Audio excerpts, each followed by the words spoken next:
Bonjour à tous, depuis ce lieu magique, je voulais parler de vos recherches d'emploi.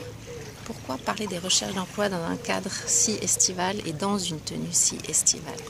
Il y a au moins 3 atouts à utiliser dans cette période estivale. Est-ce que vous voulez les connaître? Si c'est le cas, poursuivez. Alors le premier atout concerne la disponibilité des personnes que vous visez, des organisations. Il y a moins de personnes, cependant, celles qui sont restées, qui sont dans leur bureau en ce moment, sont beaucoup plus disponibles. Donc je vous pose la question, qu'est-ce que vous pouvez faire avec ça? Est-ce que vous voulez faire un suivi d'une candidature que vous avez envoyée récemment? Est-ce que vous voulez contacter en message perso un manager que vous voulez voir depuis un moment?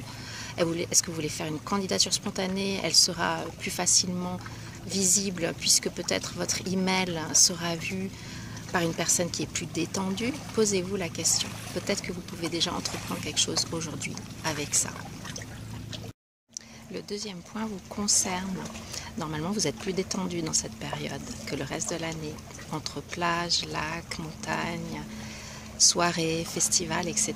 Vous êtes plus en mode réceptivité et ça veut dire aussi plus de créativité. Alors, est-ce que vous êtes prêt et prête à sortir un peu des sentiers battus et faire quelque chose d'original, d'approcher une organisation, une personne, de faire une lettre inspirée? Il y a quelque chose vraiment là aussi, il y a une carte à jouer. Et surtout, amusez-vous.